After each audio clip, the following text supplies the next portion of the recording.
Welcome, everyone. Okay, in this session, I wanted to cover a little bit of theory. First of all, you don't need it. Okay, to write a song, you do not need to understand music theory. You do not need to speak the language of music or be able to read or write the language of music in order to write a song.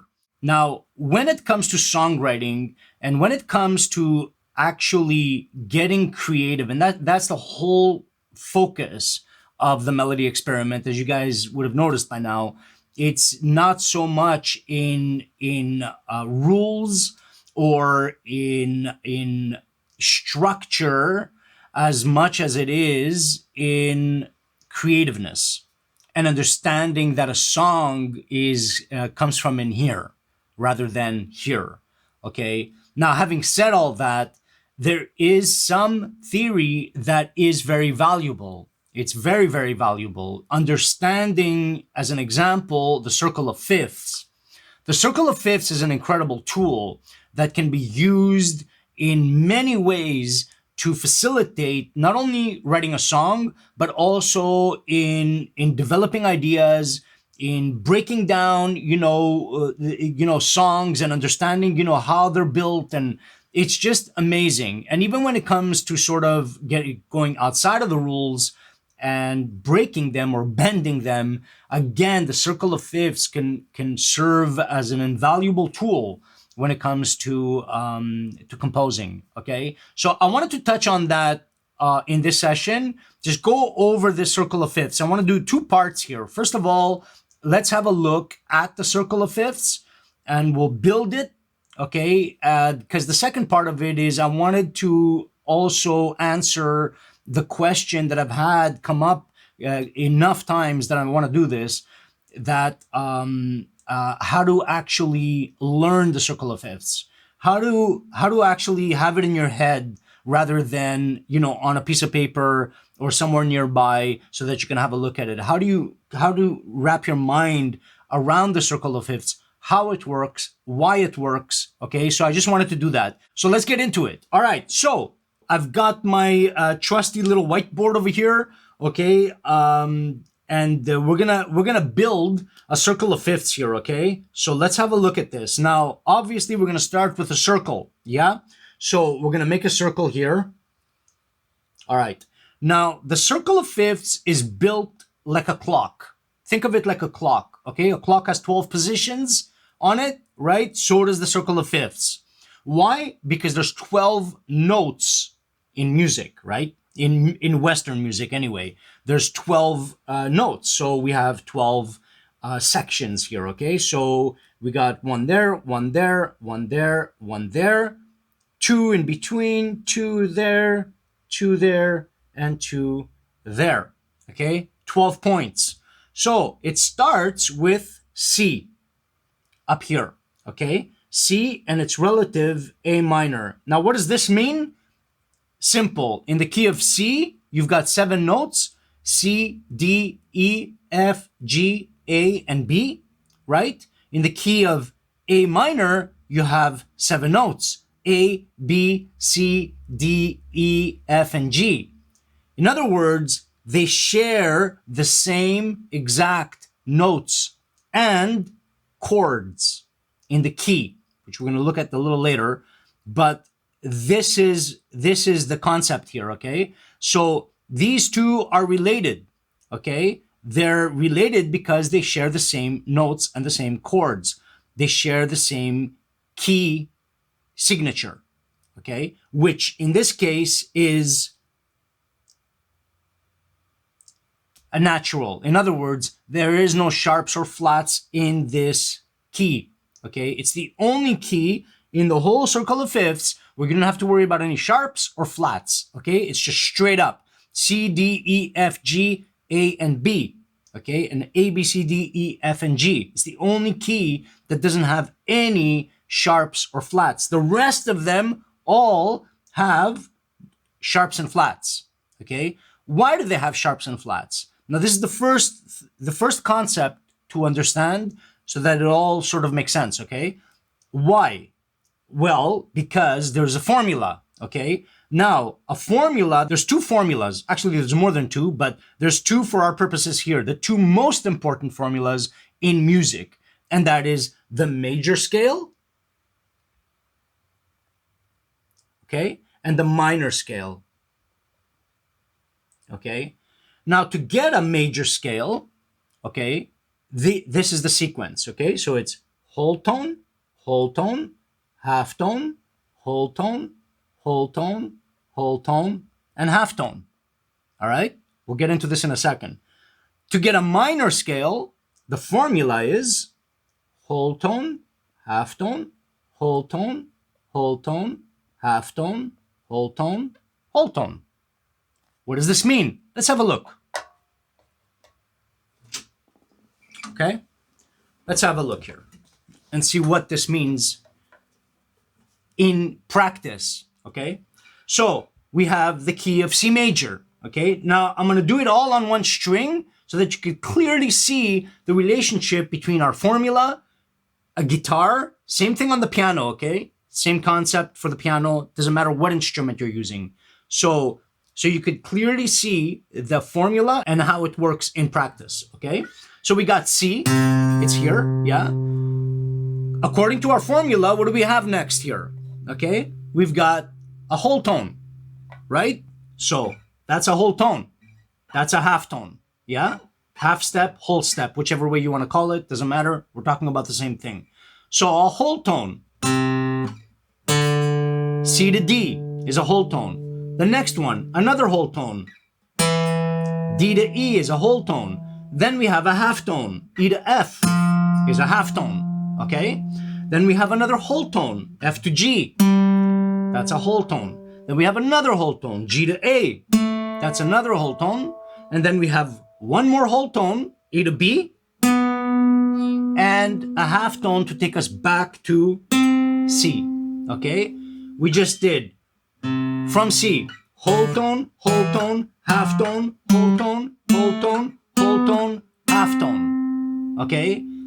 It is the only key where when you play that, there are no sharps or flats. So it's C, D, E, F, G, A, B, and back to C. It's the only one.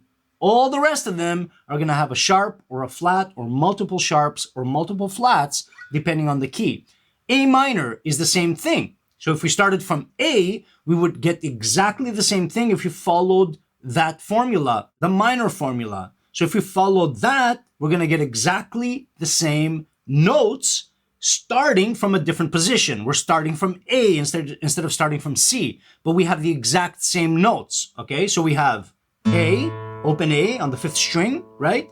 A, whole tone is the first step, right? That's a whole tone to B. Then to C is a half tone. Then a whole tone to D. Then a whole tone to E. Then a half tone to F. Then a whole tone to G. And another whole tone to arrive back to A. Okay? But we have the exact same notes that we had in C major. C, D, E, F, G, A, B. We're starting from A, A, B, C, D, E, F, G. Okay? Exactly the same notes they share, and so they are related in that way. Okay? And that's why we call them relative major, relative minor, depending on whatever key you're in. If you're in the key of A minor, your relative major will be C major. If you're in the key of C major, your relative minor will be A minor. And that's basically how that works. The whole idea of the circle of fifths, every position on this circle relies on honoring these two formulas. When you're in the minor keys, you have to honor this formula. And in order to honor that formula, you will have to add a certain number of sharps and flats to every other key but the key of C major or the key of A minor. Okay? So let's continue. All right. So we have here our first position, C major and A minor. Now, after this, as we go around the circle clockwise, okay, we're moving in fifths. That's why this is called the circle of fifths, okay? Because from C to G, which is the next position, is a fifth. C, D, E, F, G. 5 notes, 5 steps, and we got G, okay? And its relative minor will be a third. So E minor is this relative minor, but the relative minors to major are separated by a third, okay? So that's G, F, E, a third below the major, or a third above the minor, depending on where you're starting. E, F, G, G, F, E, C, B, A, A, B, C. Whichever direction you're going in, it's a third. So if you're not sure, like I'm in the key of A major, oh man, what's the relative minor? Well, the relative minor would be F. Of course, it's F sharp, and we're going to see why it's F sharp, okay? And this is the importance of the key signatures and honoring this formula in order to create our circle of fifths, because in the key of A major, which is here, your relative minor is F sharp minor. It's not F minor. And the reason it's F sharp minor is because in order to create the key of A major, you need an F sharp in there in order to honor this formula. Okay? Let's check that out. Quick. All right? Let's see. A major. So, we're in A major. Now we're not in A minor, right? Because A minor was, right? Whole tone, half tone, whole tone, whole tone, half tone, whole tone, whole tone, right? But our major formula is whole tone, half tone, whole tone, whole tone, whole tone, half tone.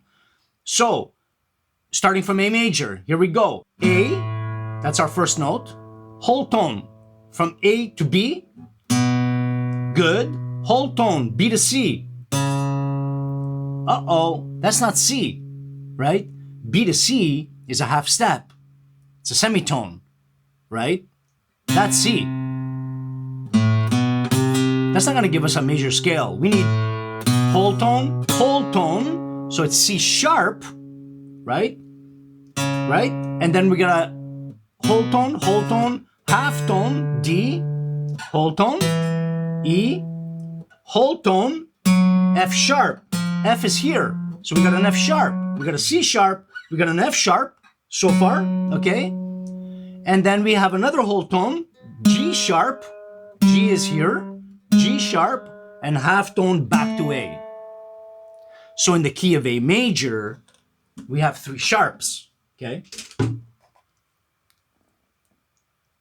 And we do them here. We have F sharp, C sharp, and G sharp, okay?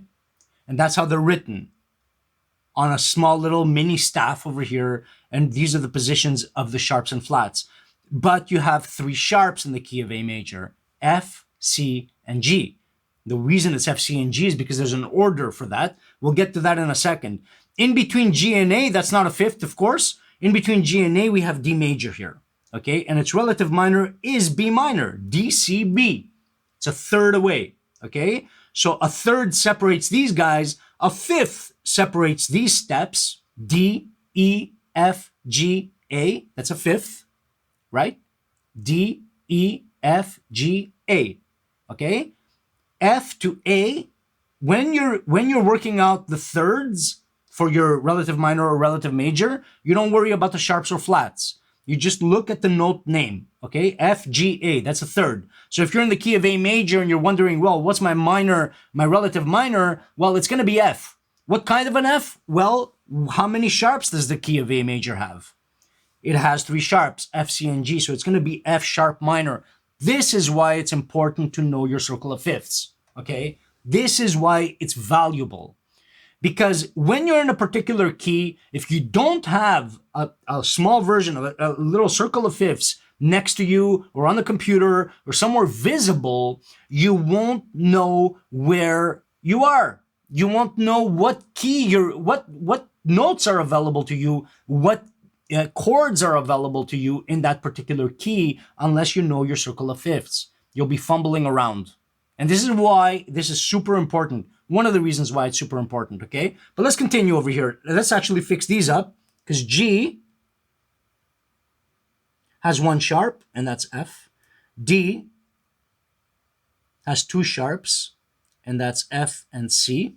A has 3 sharps, F, C, and G.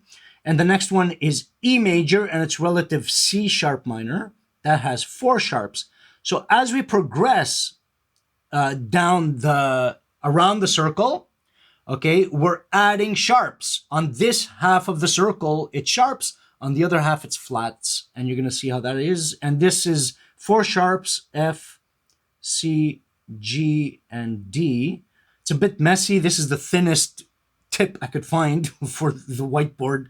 Okay, so, and then what do we got? We got B major, okay, and its relative G sharp minor, okay. Again, B, A, G, right? It's a third, G, A, B, whichever direction you want to go in. It's always a third, okay. Here, we've got 5 sharps, F, C, G, D, and A. And here, now, we're getting into the point where the two meet. The sharp and the flat meet, okay?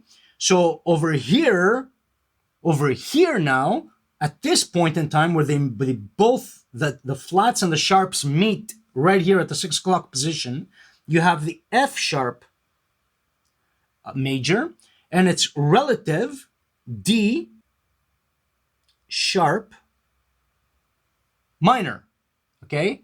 They meet here. We'll put a slash here.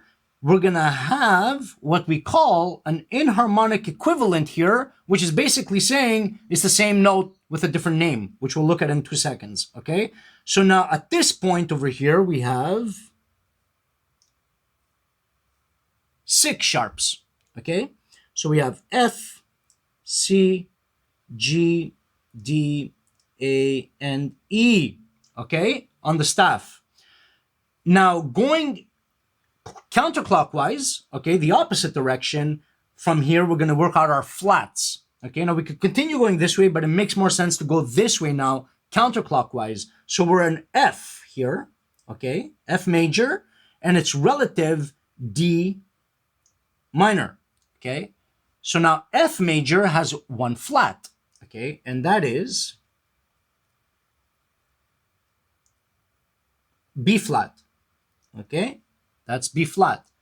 Next one, we have B flat major. We'll just go through these quick, so that we can actually get to some more other important things here, okay, regarding this. We'll just build it out quick. So G minor here, we got 2 flats, okay?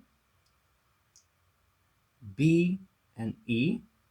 And then we have, where are we? Here, okay? E flat major and C minor. And then we have 3 flats, B, E, and A. Then we have A flat major and F minor. 4 flats, B, E, A, and D. And then we have D flat major here and B flat minor, it's relative minor, okay? And here we have 5 flats, B, E, A, D, G, and C.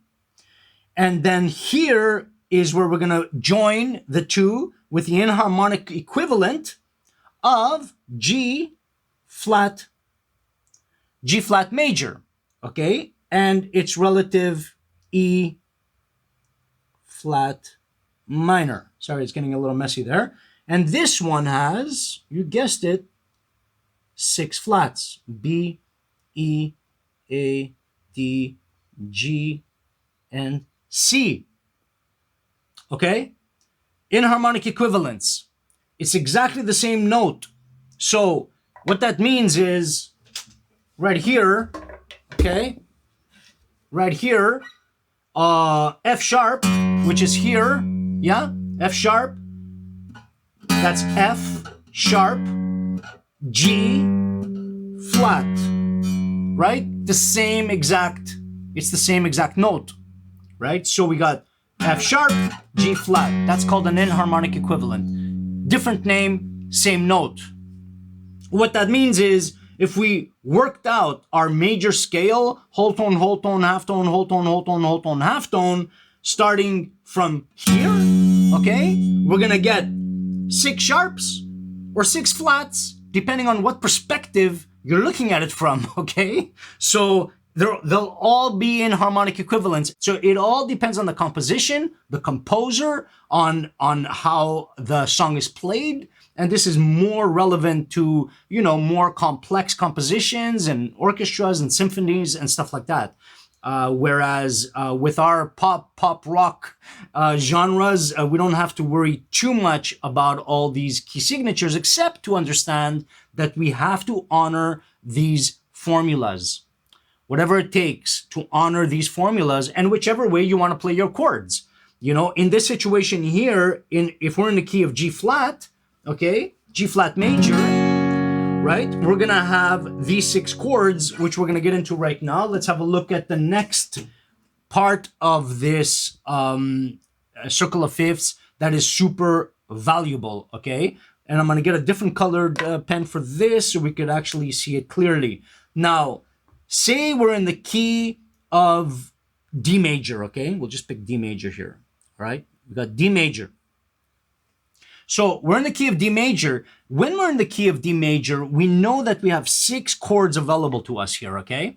So we have D, G, A, okay? So the 2 notes on either side of the D, and we have the 3 minors underneath it. Now that's for chords. For notes, it's very simple. It's just D, A, G, E, B, F. These 6, okay? These 6. Okay? These 6 are the notes, right? So we got D, E, F, G, A, B, C. Uh-oh. C. Where's C? I don't see a C here anywhere. Well, there's a reason for that, because C, and in this case, in D, it's a C sharp, because we have 2 sharps here, right? F and C. And by the way, before we continue, we should also delineate the order of sharps and flats and how these are ordered and named, okay? So F, C, G, D, A, E, and B, okay? And the opposite, B, E, A, D, G, C, and F, all right? That's how they're written here, okay? B, B, E, B, E, A, B, E, A, D, B, E, A, D, G. Oh, I put one too many here. Sorry, I stuffed that up. That shouldn't have that one. Okay, sorry. So B, E, A, D, G. For G flat, it's 6 flats. B, E, A, D, G, C. And there's a final flat as well, right? The F. So, but that is and we'll touch on that in a second. And that is the order of the flats, and the order of the sharps is the other way around. F, C, G, D, A, E, B. How do you remember this? This is one of the questions that has come up a lot. How do you remember all this stuff? How do you know all of this? Well, pretty much the same way you would learn anything else. Repetition, practice, doing it over and over and over again. I don't know how many circle of fifths I've drawn. Okay, I've lost count long time ago. This, which is one of the first things I've learned, which is these concepts here in formal education 25 years ago, okay? This part here, F, C, G, D, A, E, B, and B, E, A, D, G, C, F, I probably repeated that, I don't know, 1,000 times. I don't know, maybe 5,000 times. I don't know. Until it was ingrained. So 25 years later, it's F, C, G, D, A, E, B, B, E, A, D, G, C, F. It's just, I don't know. It's just there. It's like 1, 2, 3, 4, 5, 6, 7. It's the same, fluency of understanding. Why? Because of repetition. It's not talent. It's not, there's nothing wrong with you if you don't get this straight away, or if you don't remember all this stuff straight away. Okay? It takes time. It takes a lot of time. It takes a lot of repetition, and it takes a lot of doing this over and over and over again. you know, understanding these formulas and having them like sort of stamped in your brain just from what? From repetition, from study, and from using it a lot. Okay. And actually doing this over and over and over again. And using your guitar, piano, whatever you have available to you, whatever instrument you play, to reinforce that understanding by actual practice. Okay. That's what it takes. That's what it is. There's no secret here to doing this. Okay. It's just do it. Right? So that's as simple as I can put it. Okay. So we're in the key of D major, right? Now in the key of D major, we know that we have two sharps. Okay. F and C. How do we know that we have two sharps in the key of D major? Well, you can come to that understanding by playing the scale of D, and understanding by following this formula, understanding that you have to sharpen the F and sharpen the C in order to honor this formula. Okay, that's one way to do it. And the other way is just by repetition and memorization. But memorization without understanding is not great.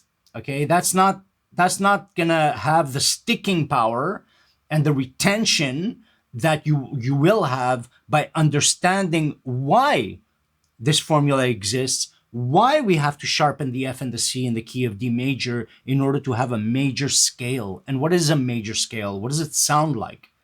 Okay, a minor scale in the key of F sharp minor. We must inject 3 sharps in that scale. When we start from F sharp, when the key of F sharp minor, we must inject 3 sharps in order to honor this scale. It's just the way that it's all built. Okay, there's no way around it. Now the beauty of all of this is it all makes sense, and you can have a fifth separating each point over here. If you're going backwards, it's a fourth. Keep that in mind. If you're going to go counterclockwise from C to F is a fourth. C, D, E, F. Okay, so it's a fourth going counterclockwise, a fifth going clockwise. Okay, but if we were to put this to the test, let's just play it out. Let's see how this works. Okay, so we have D major. All right, again, we'll stick with one. I'll do this as clearly as possible. Okay, so we got D major, right? Or D, just D. We're in the key of D major. We want the D major scale. So we got a whole tone is our first step. So what is that? E, right? D to E is a whole tone. Good. Another whole tone. F sharp. See?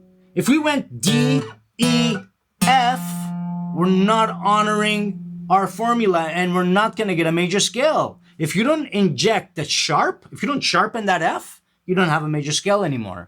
It's D, E, F is not a major scale. D, E, F sharp.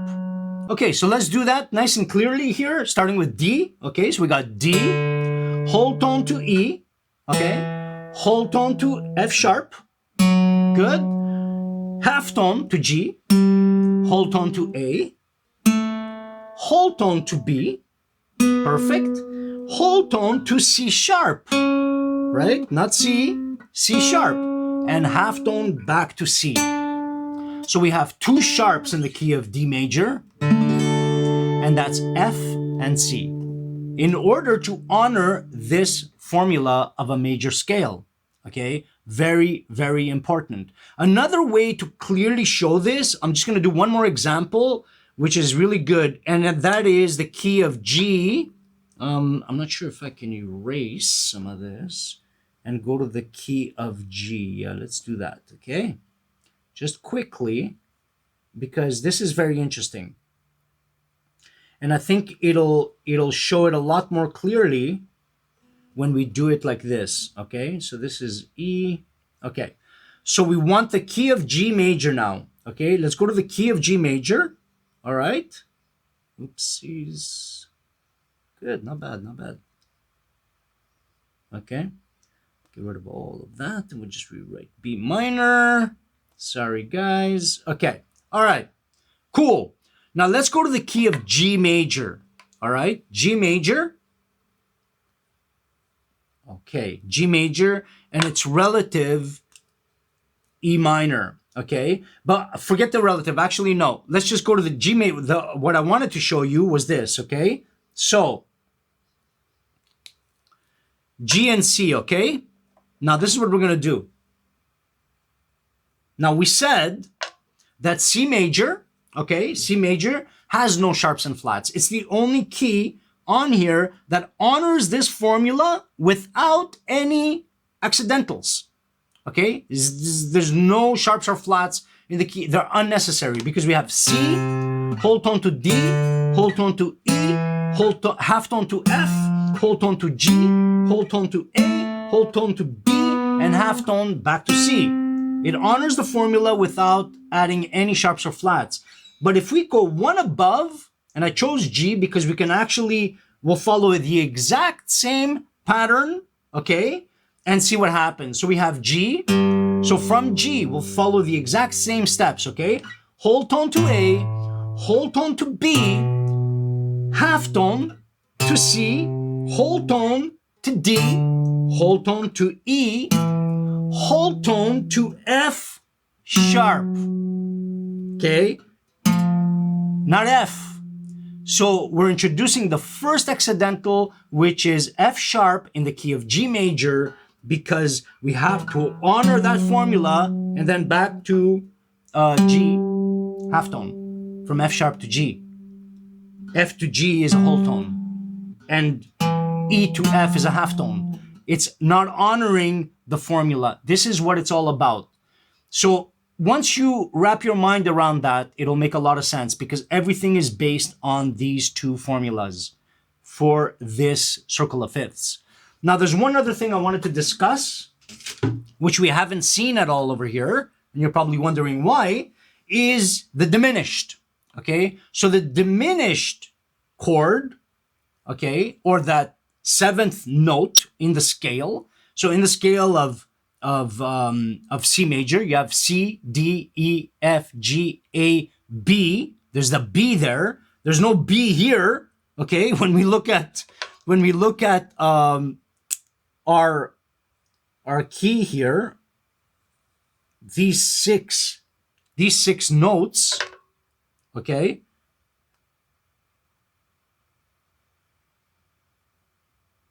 Okay, these 6 notes for the key of C major, there's no B. Where's the B?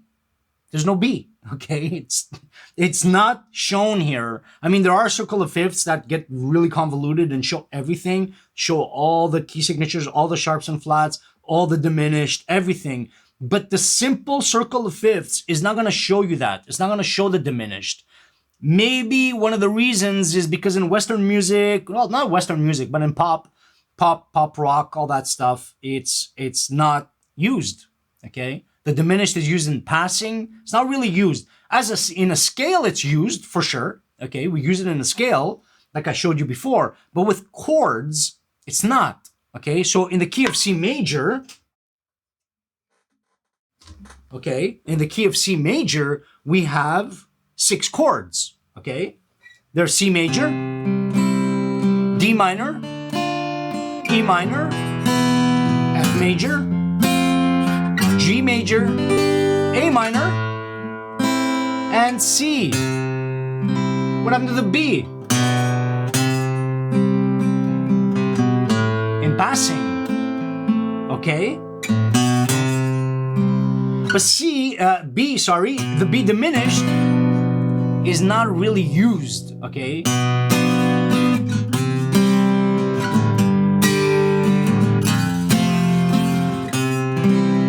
In order to compose 99.9%, okay, of pop rock, country, all those genres that you hear pretty much on the radio, it's those 6 chords, not the diminished. The diminished, you might use it in passing,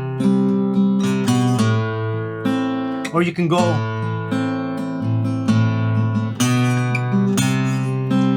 okay, sounds familiar? That's the way that diminished are used, and maybe that's why they're not really shown in the circle of fifths, especially the simple circle of fifths, Even this is pretty convoluted. Normally, all you have is just this, okay, just the notes, and without, all the key signatures are usually not there. Okay, so most people are not going to worry themselves with that. The only reason that I did this is to answer that question to those students that wanted to know how to actually wrap their mind around this whole thing and how to actually get to know how to do it, to do it for themselves. Okay, I mean, that's basically the whole purpose of that. But in any key, you're going to have 6 chords.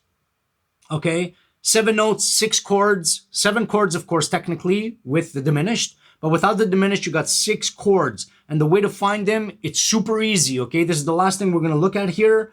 Very easy to find the chords that are in your key. If you're in the key of A major, you don't even need to draw stuff. I'm only drawing it here to show you. Okay, it's always the 2 chords or notes that will build the chord upon, next to, on either side, the right and the left of your key, whatever key you're in. If you're in the key of A, okay, it'll be the D and the E, and then the 3 underneath this 6, little group of 6, 3 minors, 3 majors. Okay, we're in the key of A major.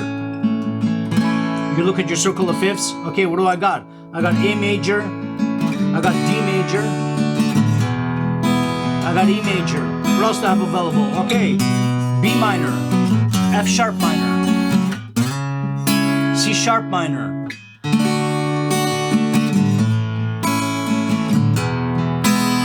and basically that is the value of the circle of fifths. I give one to all my students, the ones that we do workshops here and I give lessons to here locally. I always give them one. I'm not sure if I have one around here somewhere, but it's a little card with a circle of fifths on it. And on the other side of the card is the formulas. Okay, 4 formulas. The major and minor scale formulas and the major and minor key formulas. Chords. The chord formulas, sorry. Okay, because there's a chord formula as well. So in every major and minor key, there's also a chord formula. Okay, which we haven't touched on here. For now, I just wanted to touch on this and wrapping your mind around this circle of fifths and the way that it works. Okay, and this is why it works. It's basically honoring these 2 formulas. It's as simple as that, really.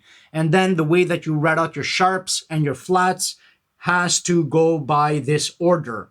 Makes our life a lot easier. Whoever came up with this, I remember reading about it ages ago. I don't remember his name, but it's an incredible system. It's like a cheat sheet almost, so that you can work out with these formulas and with the chord structure formulas. You can work out in your head wherever you are, because it's fifths, right? It's all separated by fifths, your relative minor by thirds. So your diminished is always a half a step or a semitone below your major key, or a whole tone 2 half steps above your minor key. So in the key of D major, it's C sharp, half step below. In the key of B minor, it's C sharp, which is a whole step above, right? A, your diminished is B diminished, which is a semitone below C and a whole tone above A, your minor, okay? So these little hacks, these little tricks where you can actually just build out and understand, if you have that understanding, you can build it out easily. And then the more you build it out, the more you're going to retain it and understand it and use it. Okay? So I hope that helps you guys out. I mean, if there's any other questions you have about theory, I'm more than happy to answer them. A lot of the stuff that I studied in McGill is like, I've forgotten, because I don't use it. It's like anything else. Even French, I'm from Montreal originally. The French, I don't use it that much anymore. I don't really talk it anymore. So it's the same with everything. If you don't practice this stuff, you will not retain it. You know, the only reason I still know my circle of fifths, all my formulas, all that stuff, and my modes and all that, we can get into that as well, but, you know, is because I use it, right? And I use these tools for songwriting. And, you know, not all theory is useful for songwriting, to be honest with you, because you can't get creative when you're always thinking along technical terms. You know, if you're always technically minded and thinking, okay, well, will this work structurally? You know, should it or could it, or forget about all that. You know, you got to go with your heart. You got to go with your, you know, what you're feeling, you know, what your that creative thing. You know, there's a lot of songs that break all kinds of rules that don't make sense on paper, you know, but when you listen to them, they're incredible. You know, they touch you, they make you feel something. And at the end of the day, that's what this is all about, right? It's not about following a bunch of rules and getting all technical and, oh, this, you know, could it work? No, don't worry about that. But use some of this theory is super useful, though. Makes your life a lot easier in understanding these basics and using them while writing a song. You know, having that flexibility because you have that knowledge. So, yeah, it's really powerful in that sense. Okay, so I hope that helps you guys out, and yeah, we'll leave it at that, and I'll cover a little bit more theory. I'll do a few more videos on it, and a few other things as well, which are you know, even the staff. You know, just understanding the staff. It's not a complicated thing. You know, it's 5 lines and 4 spaces. Actually, it's 3 lines and 4 spaces. Is your 7 notes. You know, the outside lines really don't count. They're repetitive, but it's just, you know, it's not complex. Don't let anyone make you believe that it's like this specialized knowledge or you have to have some kind of talent to you don't. You just need to apply yourself a little bit. Okay? So anyway, we'll see. I might cover a little bit more with a couple more videos, a little more theory, but I hope that helped you guys out. And until next time, take care.